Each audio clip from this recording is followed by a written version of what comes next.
Another another youngling I really liked was Biff, the Ithorian. Yeah. Um, that character was really well done, and in this situation, it's actually we actually have a character that we're gonna be able to see him grow, be a part of the team. And, uh, I I really loved the fact that they had all the characters trying to conquer their fears as their concept to this episode.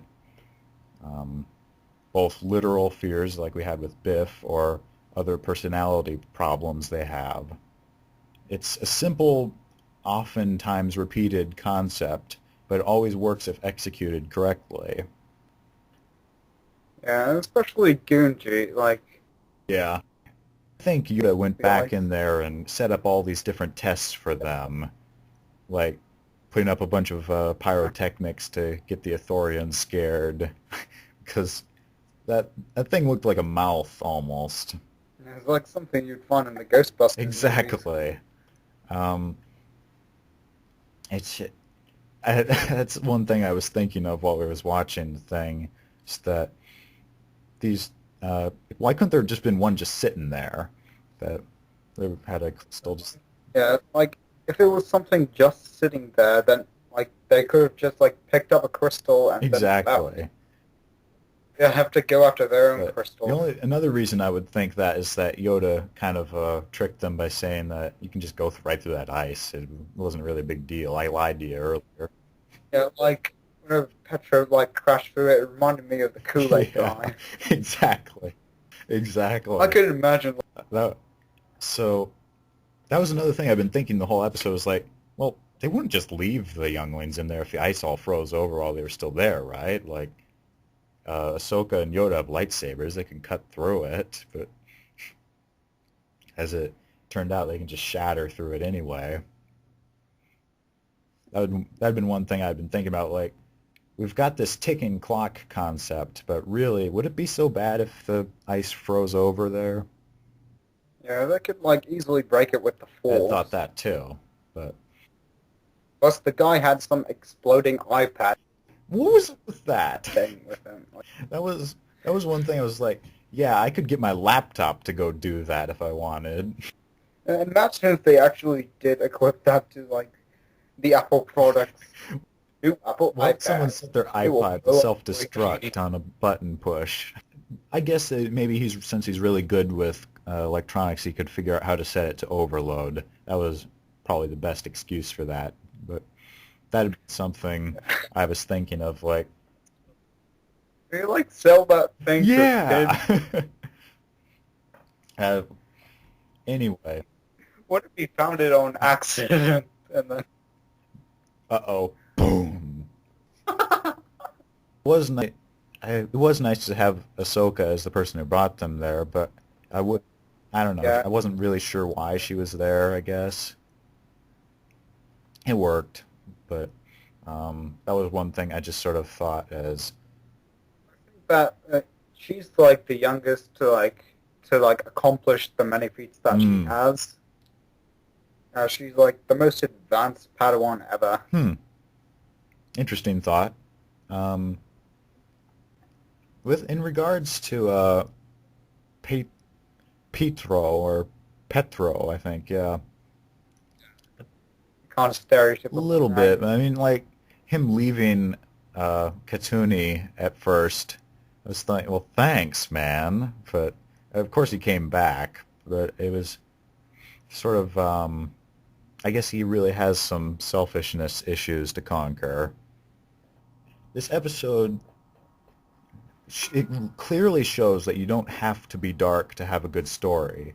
Darkness is sort of a tool that you can use to accomplish your goals. Yeah, exactly. It's kind of like what the Batman movies ever use at Mm. times. And like I know everybody loves Massacre, but I don't see that as their best story by any means. Yep, I'm gonna cause more hatred and flaming. Yeah. But, Imagine if Dan's watching this. yep, well, regardless, It wasn't. It was just darkness for darkness' sake, and that was the point of it, to give Grievous fanboys their vengeance for Shadow Warrior. And And it works. and a, a good example of darkness being used right would be Umbara, of course, On the right, prowl. and which was quite dark in its themes and story, but was incorporated into the plot very cleverly by building up Krell over as a villain and keeping him menacing no matter what happened. Uh, to also make the audience despise Krell, which was another aspect I liked. Yeah, but like I didn't despise him at all. I thought he was friggin' All right, awesome. yeah, well, yeah.